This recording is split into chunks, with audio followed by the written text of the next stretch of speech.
Hello, good afternoon. This is Maisha Marie coming to do our Reading the Bible Together, and today we'll be reading Judges chapter 6 from the New Living Translation. I hope you all are doing wonderful today on this terrific Thursday, and we're going to go ahead and get started. The Israelites did evil in the Lord's sight, so the Lord handed them over to the Midianites for 7 years. The Midianites were so cruel that the Israelites made hiding places for themselves in the mountains, caves, and strongholds.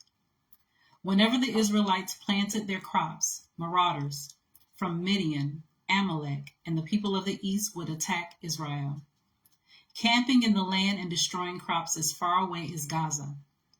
They left the Israelites with nothing to eat, taking all the sheep, goats, cattle, and donkeys. These enemy hordes, coming with their livestock and tents, were as thick as locusts. They arrived on droves of camels too, numerous to count. And they stayed until the land was stripped bare. So Israel was reduced to starvation by the Midianites. Then the Israelites cried out to the Lord for help. When they cried out to the Lord because of Midian, the Lord sent a prophet to the Israelites. He said, "This is what the Lord, the God of Israel, says. I brought you up out of slavery in Egypt. I rescued you from the Egyptians and from all who oppressed you. I drove out your enemies and gave you their land. I told you, I am the Lord your God. You must not worship the gods of the Amorites, in whose land you now live. But you have not listened to me." Then the angel of the Lord came and sat beneath the great tree of Oprah, which belonged to Joash of the clan of Abiezer. Gideon, son of Joash, was threshing wheat at the bottom of a winepress to hide the grain from the Midianites. The angel of the Lord appeared to him and said, "Mighty hero, the Lord is with you." "Sir," Gideon replied, "if the Lord is with us, why has all this happened to us? And where are all the miracles our ancestors told us about? Didn't they say the Lord brought us up out of Egypt? But now the Lord has abandoned us and handed us over to the Midianites." Then the Lord turned to him and said, "Go with the strength you have and rescue Israel from the Midianites. I am sending you." "But Lord," Gideon replied, "how can I rescue Israel? My clan is the weakest in the whole tribe of Manasseh, and I am the least in my entire family." The Lord said to him, "I will be with you, and you will destroy the Midianites as if you were fighting against one man."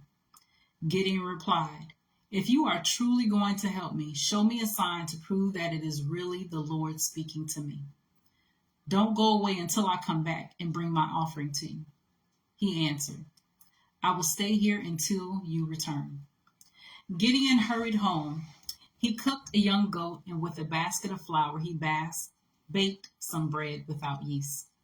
Then, carrying the meat in the basket and the broth in a pot, he brought them out and presented them to the angel who was under the great tree. The angel of God said to him, "Place the meat and the unleavened bread on this rock, and pour the broth over it." And Gideon did as he was told.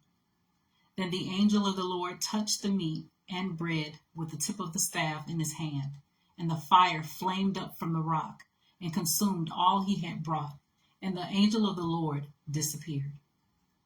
When Gideon realized that it was the angel of the Lord, he cried out, "O sovereign Lord, I'm doomed. I have seen the angel of the Lord face to face." "It is all right," the Lord replied. "Do not be afraid. You will not die." And Gideon built an altar to the Lord there and named it Yahweh Shalom, which means the Lord is peace. The altar remains in Ophrah.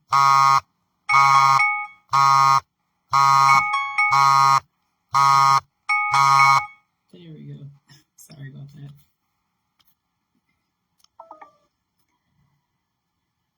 Excuse me. And the altar remains in Ophrah in the land of the clan of Abiezer to this day.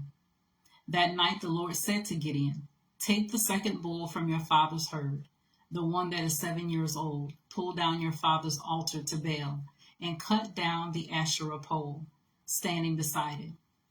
Then, building an altar to the Lord your God here on this hilltop sanctuary, laying the stones carefully, sacrifice the bull as a burnt offering on the altar, using as fuel the wood of the Asherah pole you cut down. So Gideon took 10 of his servants and did as the Lord had commanded, but he did it at night because he was afraid of the other members of his father's household and the people of the town. Early the next morning, as the people of the town began to stir, someone discovered that the altar of Baal had been broken down and that the Asherah pole beside it had been cut down. In their place, a new altar had been built, and on it were the remains of the bull that had been sacrificed. The people said to each other, "Who did this?" And after asking around and making a careful search, they learned that it was Gideon, the son of Joash. "Bring out your son," the men of the town demanded of Joash. "He must die for destroying the altar of Baal and for cutting down the Asherah pole." But Joash shouted to the mob that confronted him, "Why are you defending Baal? Will you argue his case? Whoever pleads his case will be put to death by morning. If Baal truly is a god, let him defend himself and destroy the one who broke down his altar." From then on, Gideon was called Jerub-Baal, which means "let Baal defend himself," because he broke down Baal's altar. Soon afterward, the armies of Midian, Amalek, and the people of the east formed an alliance against Israel and crossed the Jordan, camping in the valley of Jezreel. Then the Spirit of the Lord clothed Gideon with power. He blew a ram's horn as a call to arms, and the men of the clan of Abiezer came to him. He also sent messengers throughout Manasseh, Asher, Zebulun, and Naphtali, summoning their warriors, and all of them responded. Then Gideon said to God, "If you are truly going to use me to rescue Israel as you promised, prove it to me in this way. I will put a wool fleece on the threshing floor tonight. If the fleece is wet with dew in the morning, but the ground is dry, then I will know that you are going to help me rescue Israel as you promised." And that is just what happened. When Gideon got up early the next morning, he squeezed the fleece and wrung out a whole bowl full of water. Then Gideon said to God, "Please don't be angry with me, but let me make one more request. Let me use the fleece for one more test. This time, let the fleece remain dry while the ground around it is wet with dew." So that night, God did as Gideon asked.